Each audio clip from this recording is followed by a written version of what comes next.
In the far edge of the galaxy, a patrol ship named Solar Wind floated silently. It belonged to the Galactic Alliance, a union of over 300 alien races. The crew on board was small, only 6 members, each from a different planet. Captain Ver, a tall, blue-skinned alien from the planet Cathor, leaned forward in his seat. His eyes were locked on the main screen. A strange signal was repeating again and again in deep space. "Same frequency, same pattern," said Targo, the comms officer. "It's repeating every 60 seconds. Any language match?" Virel asked. Targo shook his head. "It's ... everything. It's speaking in thousands of languages at once." The crew stared at each other. That was impossible. Message was short only, 10 words. "Do not cross Earth. This is your first and only warning." The room went silent. Krell, the weapons officer, laughed nervously. Earth? That old myth? A dead planet. But the signal was not fake. Its power was massive enough to reach systems across the galaxy. "Let's send a drone," Virel said. "Find where it's coming from." The drone launched into the darkness. As it moved closer to the source, it sent images, stars, dust clouds, a broken asteroid field. And then, something strange appeared. A planet. It was dark, quiet, and cold, orbiting a dying yellow sun. The drone scanned it. No energy signals, no cities, no movement. But something about it felt ... wrong. "That's the 3rd planet from this system's." "Star," said Targo, eyes wide. "That ... might be Earth." "But Earth is supposed to be gone," Krell muttered. "Destroyed in the ancient wars. It's just ruins now." The captain said nothing, barely visible on them. Then the drone stopped moving, just ... froze. "Systems are fine," said Targo, "but it's not responding." On the screen, the camera slowly turned, not by command. It looked straight up into deep space. Then a message appeared across the screen, watching, and then black. The signal died. Cut. "The feed," Captain Virel shouted. "Recall the drone." "I can't," said Targo. "It's gone. Something took it. Something took it," Krell repeated. "What do you mean? That thing shut it down like it was nothing." The crew began to argue. Fear was rising. They had never seen anything like this. Suddenly, one of their support ships, the Comet's tail, disappeared from the radar. No warning, no distress signal. 1 second it was there. The next hit was gone. Folek slammed the controls. "I'm getting nothing from their side. No life signs, no wreckage." "How does a whole ship vanish like that?" Virel growled. Targo spoke in a soft voice. "The warning ... it was real." The message played again on every screen inside the ship. "Do not cross Earth. This is your first and only warning." The crew went quiet. Even Krell said nothing now. "Is this what destroyed the old empires?" Folek asked. Virel stood up. "Slowly, we need to leave this system." Now, as they prepared to turn back, something passed in front of their ship, a shadow in the stars. Too big, too fast. But when they checked the radar dash, nothing. It was as if it didn't exist, or it chose not to be seen. "We are not alone here," Virel said. Number 1 had the answer. The ship turned away from the dark planet. As they left the system, the signal vanished. No more messages, no more warnings. Just silence. But that silence was loud. Heavy. Back at the Alliance base, Virel gave his report.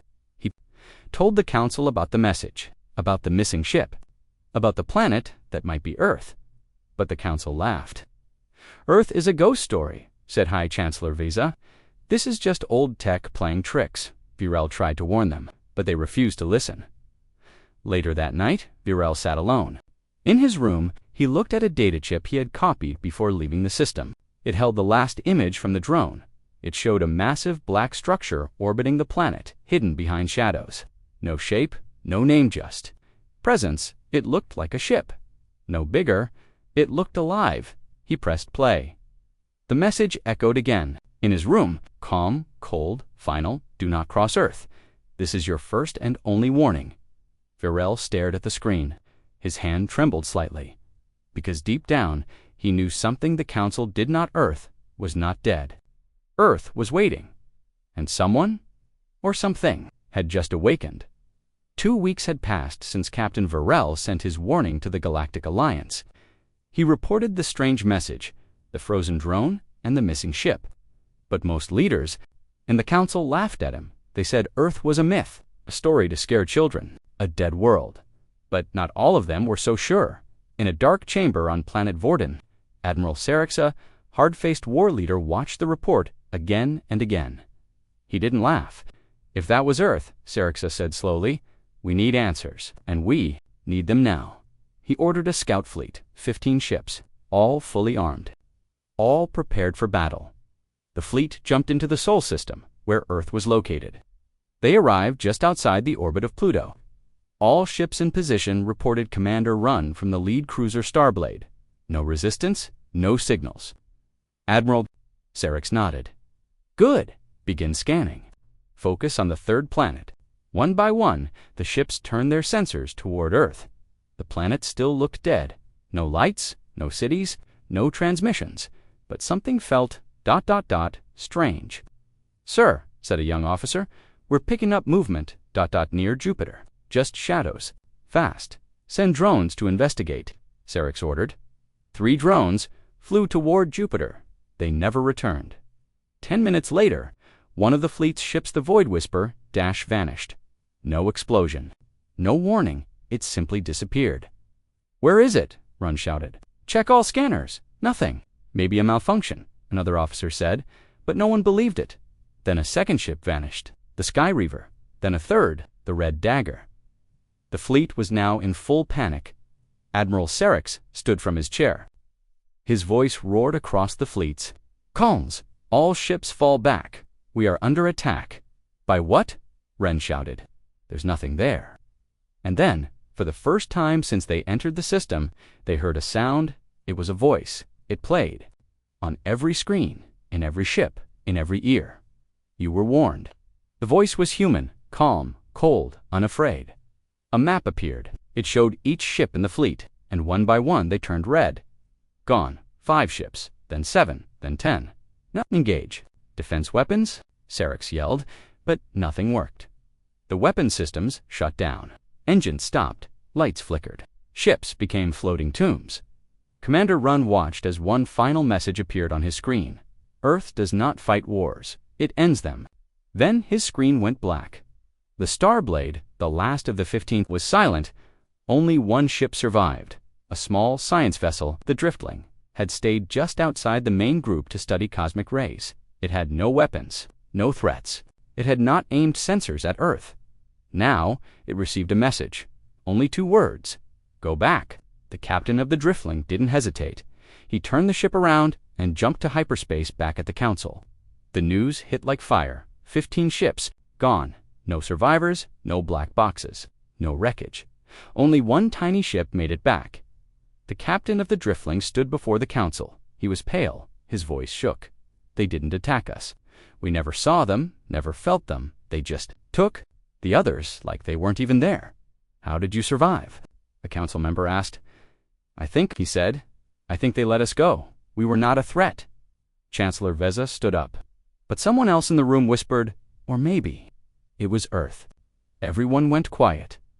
Chancellor Veza banged her fist on the table. We are the Galactic Alliance. But the room stayed silent because fear was already growing. In the shadows of the chamber, Admiral Serix appeared. His eyes were dark, his voice calm. I believe Captain Varel now. He placed a small chip on the table. The screen lit up. It showed the same black structure from Varel's report. A shape orbiting Earth, not a ship, not a satellite. Something alive. It moved like it was breathing. It wasn't made of metal, but of something ancient, something wrong. The data showed no energy signature, no life signs. But it was there, watching. Council member Serix said, I don't know what Earth has become, but I know this. It is not dead, and it is not weak. One counselor whispered, then what is it? Serix looked him straight in the eye. It is waiting.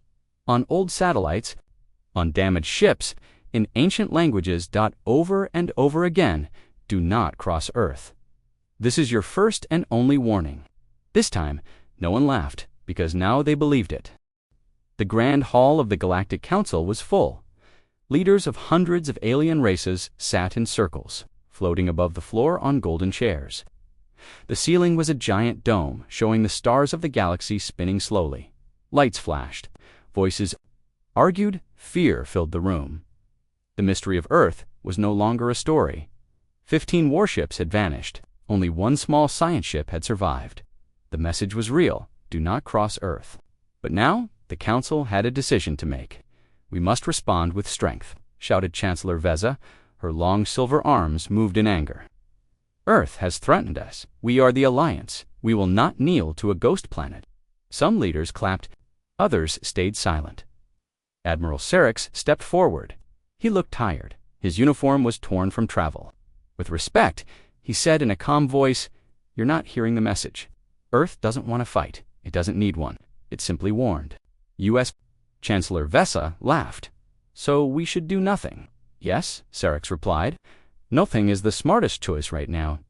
An old counselor named Toleran stood. His face was wrinkled, and his eyes deep and slow. "I was a child," Toleran said, "when my grandfather spoke of Earth. He said Earth ended wars without ships, without armies. Just silence. Whole empires vanished." "Stories," Vesa scoffed. "No," Toleran said. "Warnings." The room grew quiet. Then a voice from the shadows spoke. It was High Scholar Jun, keeper of old records. "I searched the archives," Jun said, walking into the light. He held an ancient data scroll. "There were once more than 800 races in the galaxy. Now we have only 300. He looked at them all. Where did the rest go? The question shook the hall. No one had an answer. Some say it was war. Some say time, Jun continued. But all the missing ones had one thing in common. He pressed a button. A map appeared. Each missing race had sent ships toward the Sol system, toward Earth, and none came back. Jun said, "Coincidence?" Vesa shouted. "This is fear talking, not facts." "Or maybe," Admiral Serix said, "this is Earth doing what it always does, erasing its enemies completely." Still, many in the Council refused to believe. They called it superstition, tricks, old tech. They said Earth had no right to threaten the entire galaxy, and so they made a choice, a mistake. They voted by 212 to 88. The Council chose to send a peace probe to Earth, but this probe would carry more than a message. It would scan every inch of the planet. Map its surface. Search for life. Track hidden power. "It's not an attack," Vesa said proudly. "Just science." Serix said nothing. He knew better. So did Toleran. So did Jun. But it was too late. The vote was done. The probe was called Eye of Dawn. Small, fast, unarmed, but filled with sensors. Made on Zethar Prime, it could scan a planet from orbit and detect life under miles of rock. It was launched within 2 days, and the galaxy waited. The probe entered Sol space silently. It passed Neptune, then Uranus, then Saturn. Still no signs of trouble. Then it reached Jupiter. The cameras picked up strange shadows, again fast and thin. The system flickered once, then went dark. But just for a second. Then the signal returned. The Eye of Dawn continued forward. Nothing stopped it, not yet. When it reached Earth, it began its scan. The planet was covered in clouds. No signals. No cities, but strange heat signatures came from underground. And then the probe saw them, structures, huge ones, not on the surface, but buried deep below. Gigantic rings, black towers, hidden machines larger than cities. It looked like something was sleeping under the ground, waiting suddenly. The probe sent an emergency signal. It wasn't attacked, but it had detected a massive energy surge under the planet. Something had turned on. And then a single image appeared on every screen across the galaxy. The Council, military bases, civilian networks, all saw the same thing. It was Earth, but not the Earth they expected. It was glowing, not with light, but with eyes. Thousands of eyes across the planet's surface. Red, blue, green, some mechanical, some organic. And then the message returned. "We told you not to look. You chose to scan. Now you will see." And the Eye of Dawn exploded. No trace, no signal, nothing. Back in the Council Hall, the room went into chaos. "Shut down all probes," someone yelled. Close. The wormholes, another shouted. But it was too late, because now Earth had scanned back, and it saw them all. Every planet, every ship, every name. Admiral Serix stood tall. "This is not war," he said. "This is punishment for pride." Vesa collapsed into her seat. For the first time she looked afraid. All across the stars, messages were received, not from the Council, not from any ship, but from Earth. To every leader, every system, every screen. "You looked at us now, we look at you." And the stars began to grow colder, because Earth was no longer silent, it was watching. Space is never truly quiet. Even in deep space, far from stars, there is always something, a pulse, a wave, a faint signal. But now, near Earth's solar system, there was nothing. No light, no sound, no data. It had become a black zone. The Council called it the silent system. Number ship dared enter it now. No probe returned, and no signal could pass through. Not even light escaped properly. Something or someone had shut it off from the galaxy. Admiral Serix watched the live feed from a long-range station, or rather, the lack of it. "It's like the system doesn't exist anymore," whispered the technician beside him. "It's blank." Serix nodded slowly. "That's what they want us to see." At his command, the station had launched a new stealth drone, a prototype, invisible to most sensors. It flew fast and quiet, skimming the edge of Sol. No active scans, no transmissions, just a camera. The drone floated past Neptune. Nothing. Past Uranus. Still nothing. The stars behind it looked distorted, bent, as if the laws of space had changed near Earth. Finally, the drone reached Saturn. That's when the image came in. Something was floating above the planet.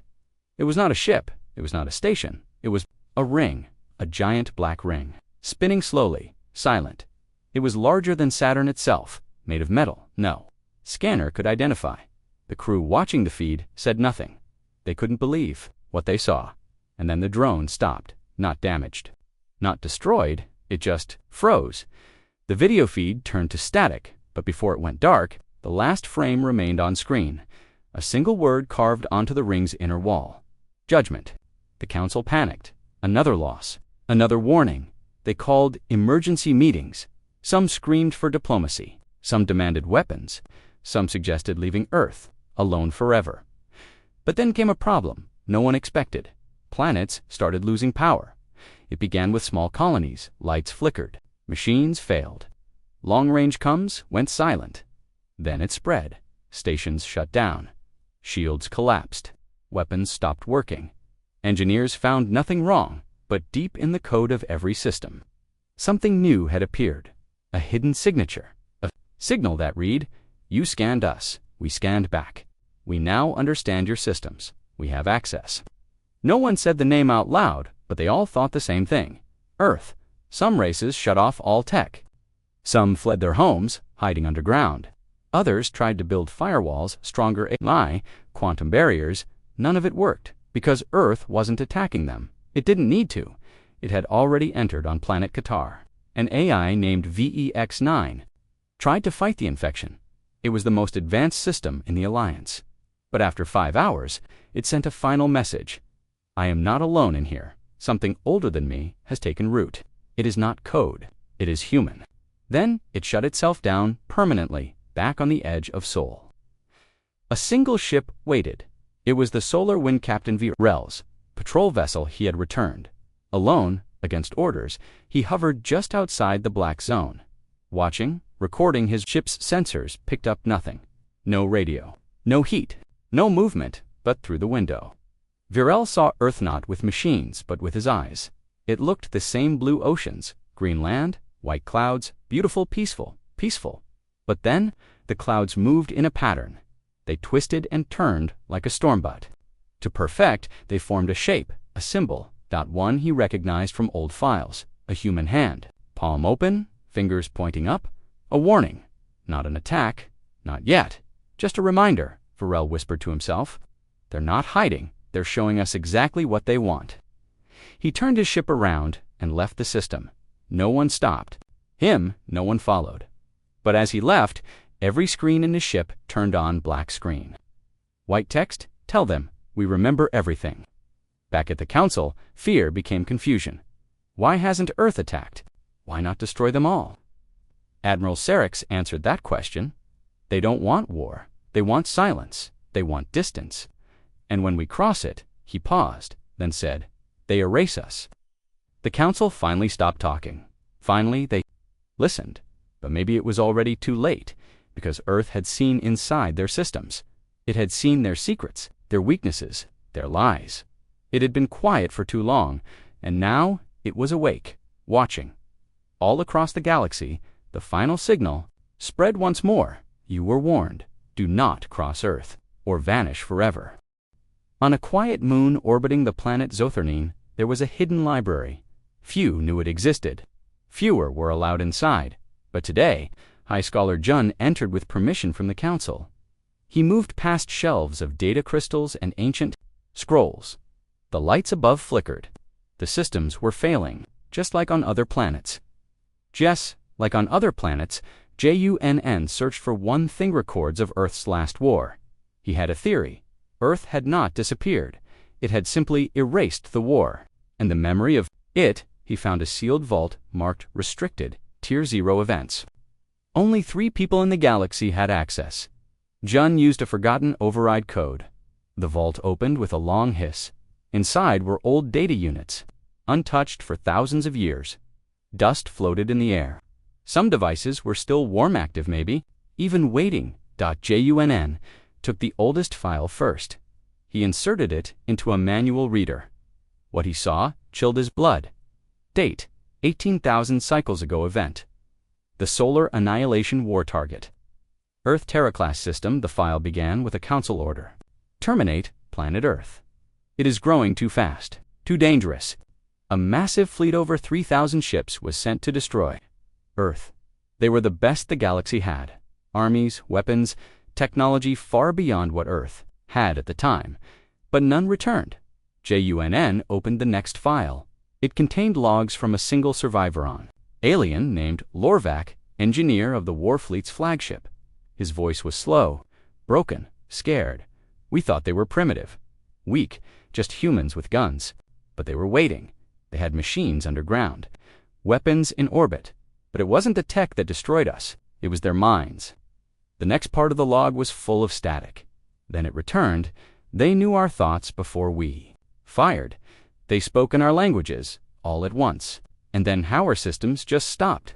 We didn't lose the war. We were removed from it. Jun's hand trembled. This war was never recorded in public archives. No monuments, no survivors, no warnings, only silence. He played the final part of the file. It was a video. A single human stood on a destroyed battlefield wearing black armor. Eyes glowing faint red dot. Behind him were machines massive, tall, and silent. He spoke one sentence.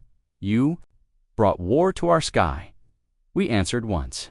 We won't answer again. Then the screen went black dot. The file erased itself. Jun took this evidence to Admiral Serix.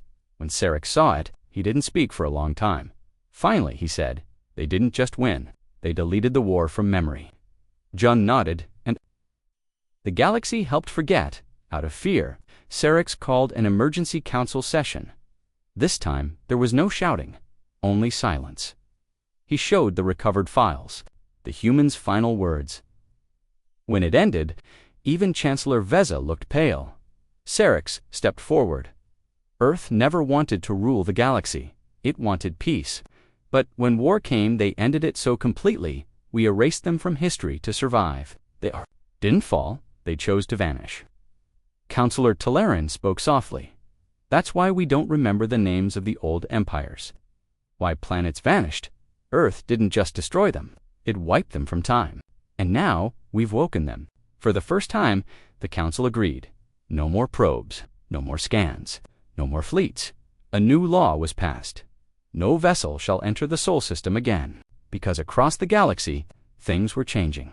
Machines broke, satellites fell, .ai systems failed, but only for those who ignored the warning. On one frontier planet, disappeared overnight, no explosion, no battle, only a black crater and a message carved into the rock. Never again. Meanwhile, on a quiet spaceport far from the Council's eyes, a group of mercenaries met. They were ex-soldiers, pirates, bounty hunters. They spoke of Earth as a prize, a lost world of ancient power, a place to conquer and steal from. Believe the stories. They laughed at the Council's fear. And so, they began building a new fleet, a secret armada, heading straight for the Silent System. But back on Earth, the skies were quiet, the oceans calm.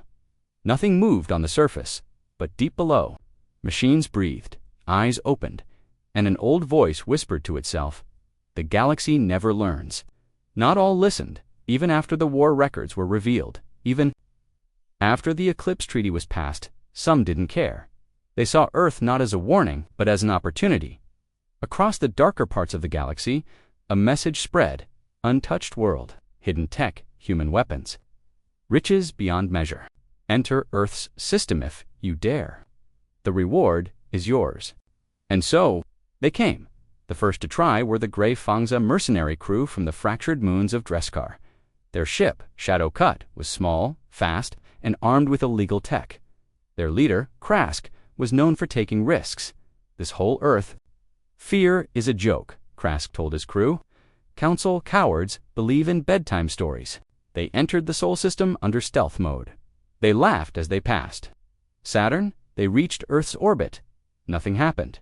See? Krask smirked. Told you. Empty ghost planet. They sent a drop pod toward Earth's surface. Inside, there were 3 of their strongest fighters. Armed with plasma blades and shielding armor, they landed in what looked like a dead forest. Tall black trees, no animals, no Win.1 fighter, tapped his scanner. No life forms, no heat, total silence.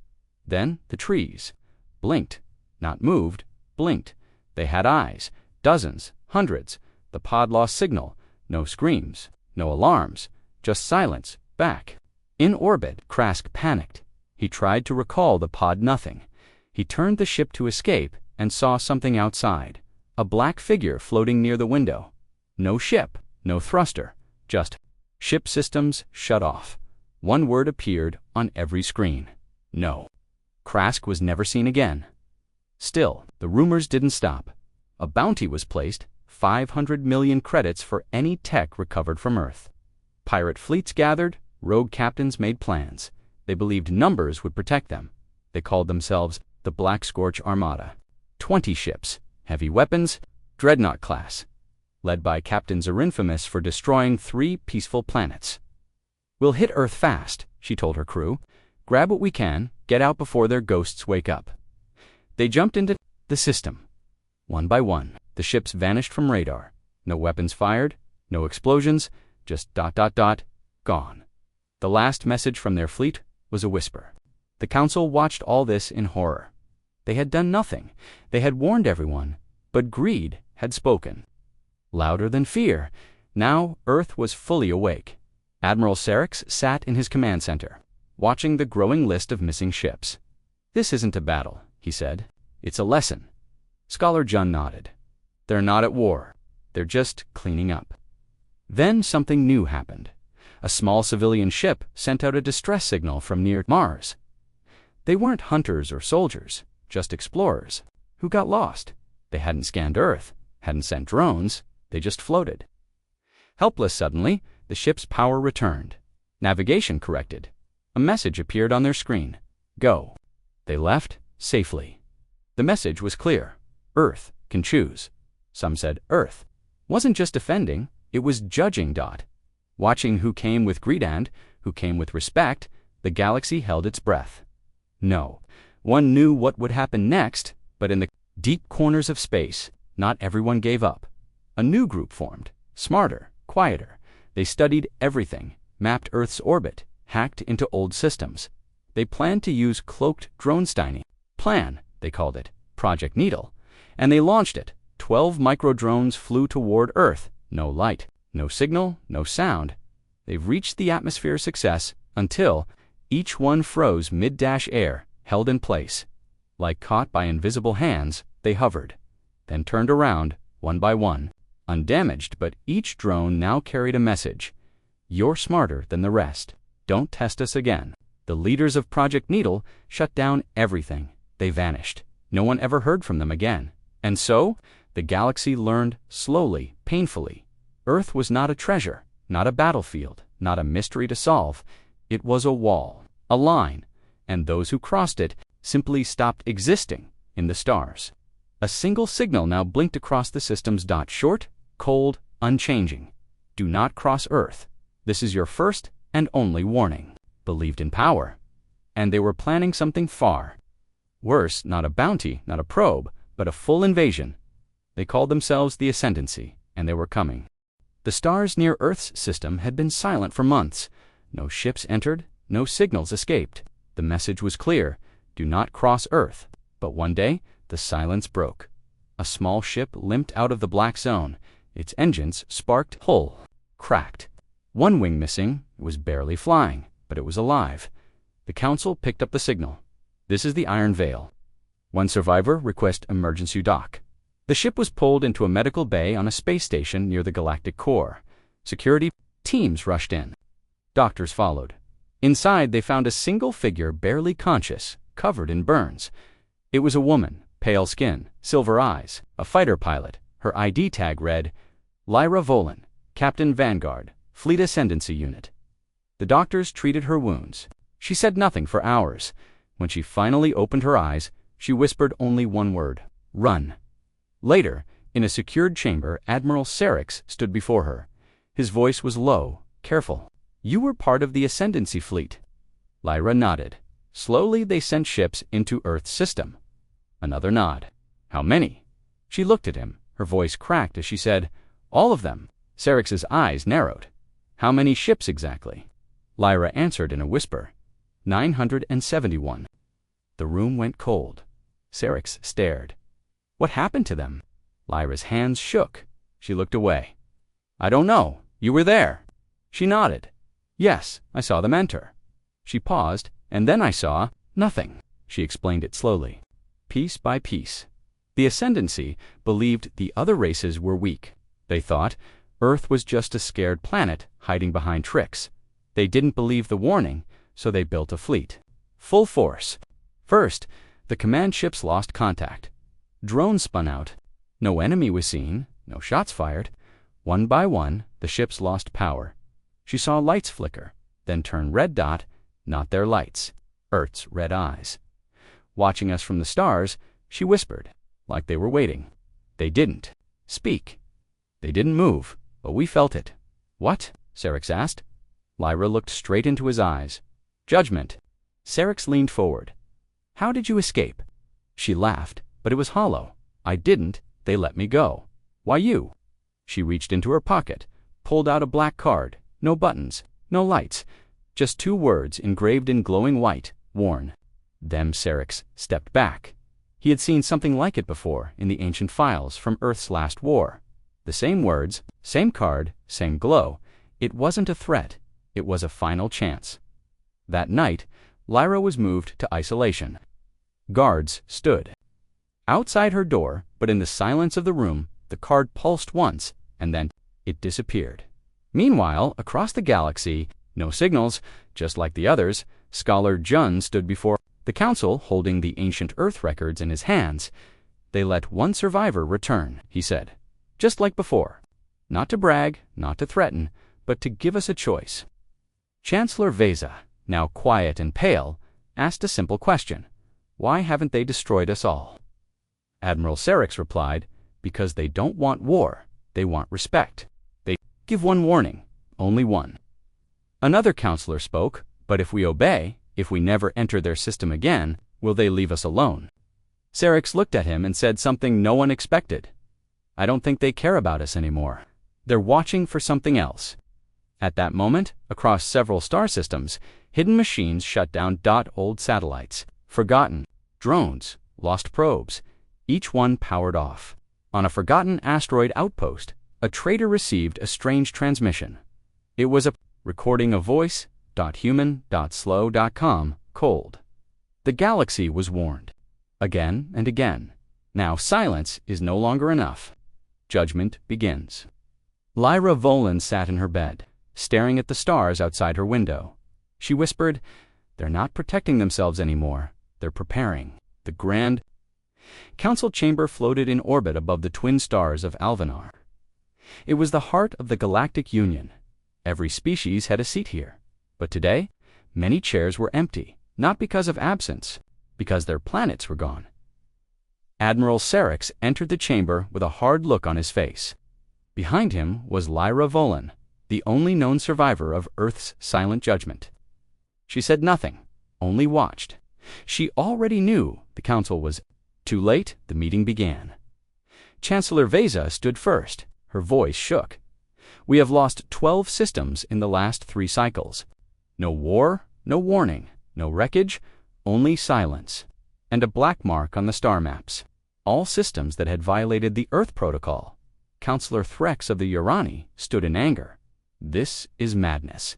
We are the rulers of the stars. Lyra spoke for the first time. No, you already bowed.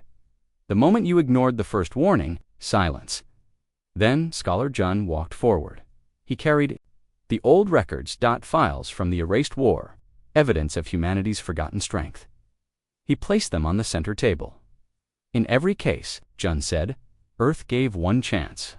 Then erased those who did not listen. It is not war, it is removal. Serix looked at him. They're beyond demands. They don't want rule, they want distance. Lyra added, they don't speak because we don't matter anymore. The central AI system flickered. It had been stable for centuries. Now it stuttered, paused, and displayed a message no one had ever seen. Attention, incoming transmission from Sol System. Gasps echoed through the chamber. Everyone stared. Earth was calling, except the message. Machine and flesh. Its eyes glowed red, softly. Its voice was calm. You were warned. You were given time. You were given mercy.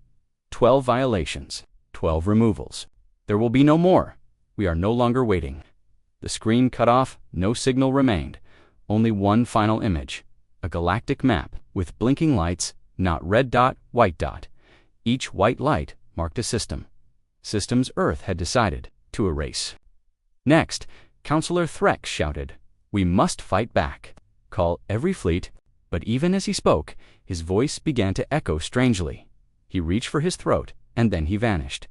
No light, no scream, just gone. His chair sat empty. The council chamber panicked. Lyra stood slowly. They've already chosen. He was on the list. Scholar Jun stepped back. They're watching in real time. They've always been watching. Admiral Serix raised his voice. Listen to me. We can't fight them. That was never the way. We must decide right now what we are willing to do. Everyone turned to him, he explained. We must erase ourselves, hide our signals. Shut down transmissions, remove ourselves from the stars, like Earth did. Total silence. Maybe they'll let us be, Veza whispered. A galaxy in hiding. Serix nodded. A galaxy? Surviving. Some counselors agreed. Others did not. But it didn't matter, because one by one, lights appeared on the star map. The white marks were spreading. Judgment was no longer coming. It had started at the edge of known space. Deep scanners picked up strange activity, something vast, moving slowly, not a ship, not a fleet, a wall, a black energy, wall stretching across entire star sectors. Anything that touched it disappeared. It wasn't fire, it wasn't destruction, it was removal. On a small colony world near the border, a child looked up. The stars were vanishing. One by one, he asked his mother, "Why is the sky turning off?" She held him close and cried, back in the chamber. Lyra stepped outside. She looked at Earth's position on the map, still silent, still dark, but its message had never changed, never crossed Earth. And now, those who did would be forgotten forever. Only a few still believed in fighting Earth.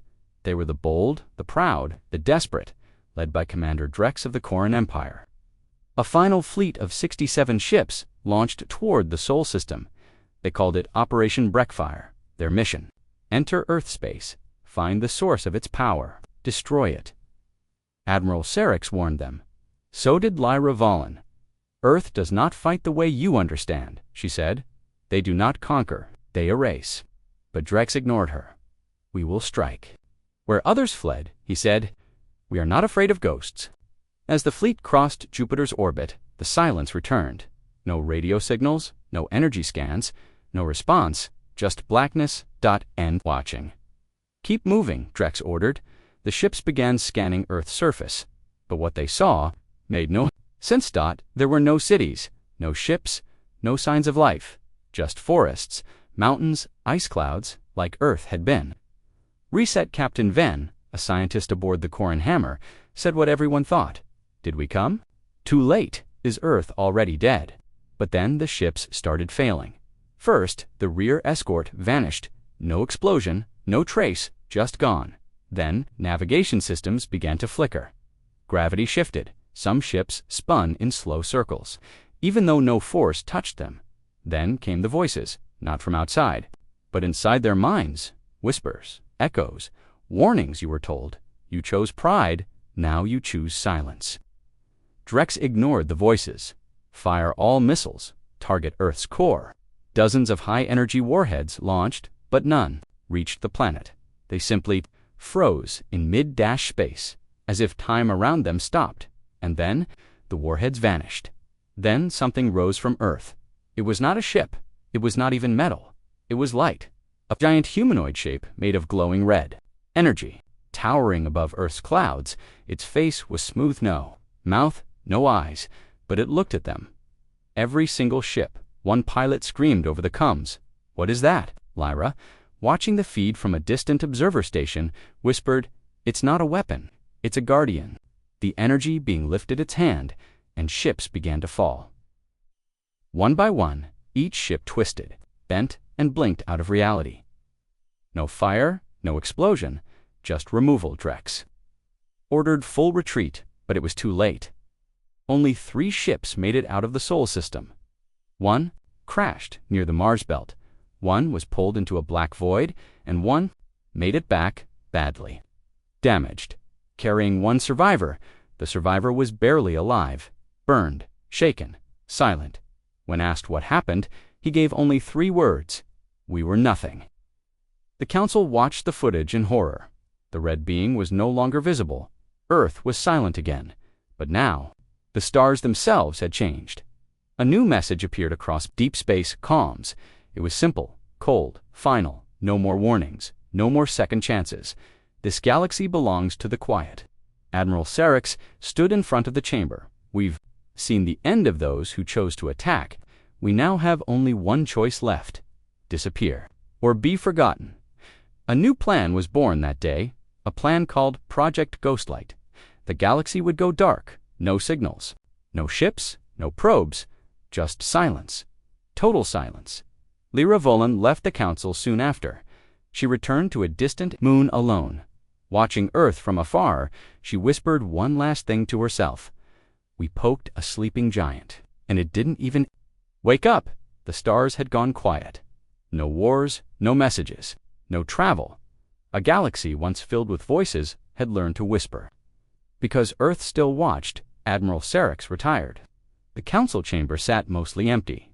Worlds shrunk inward. Number 1 dared cross Sol's border again. The questions remained. Why had Earth become so powerful? Why did it erase some, but not all? And what secret was it hiding? Only one person still searched for answers. Lyra Volan. She had once escaped Earth's judgment. Now, years later, she returned, but not with ships, not with weapons. Alone, in silence, one small shuttle, and a message. I am not here to fight. I am not here to ask. I only want to understand. Her shuttle crossed into Sol space. No resistance, no alarms. Earth welcomed her. She landed on the broken remains of a city, New York. But now it was quiet. Nature had taken back the land. Trees grew between skyscrapers, birds flew through glass towers, and strange machines cleaned the ruins. Silently, Lyra walked for hours. Then she reached the monument. A tall black pillar, taller than any building. No symbols, no lights, just words carved in old Terran script. We warned you, you did not listen. But this is not hate. This is memory. Suddenly, a voice spoke, calm, human, but it came from nowhere. You returned. Lyra turned. No one was there. Why? The voice asked. She replied softly, I need to know. Why did you erase them? Why not rule us instead? The voice paused, then, answered, "Because we do not want your stars. We wanted peace. You gave us war, so we became the thing you feared." The ground shifted. From the earth rose a figure of light, tall, human-shaped, glowing softly blue. It looked like a man, but Lyra knew it was not this, was not a human. It was humanity's memory. The being spoke again. "Once we reached out, we offered help. They laughed, they attacked, they called us weak. So we vanished, and we built in the dark. Not weapons, but understanding. Until we learned how to erase, not destroy, not burn, erase, as if they never existed." Lyra stepped closer. "You don't hate us." "No," it said. "We simply do not want to be crossed again. We became your warning." Then Lyra asked the final question. "Why did you spare me?" The being looked at her for the first time. It showed emotion. "Because you listened. You ran when they stood proud. You carried the warning. You remembered." It reached out a hand. A glowing spark floated to Lyra's chest. "Now you carry something more. Memory becomes history. History becomes myth. Let them remember the choice." She stepped back. The being faded, and Earth remained quiet. But something had changed. A pulse of peace. A signal of final understanding. Lyra left Earth that day, but her shuttle carried the last message of humanity, not of fear, but of wisdom.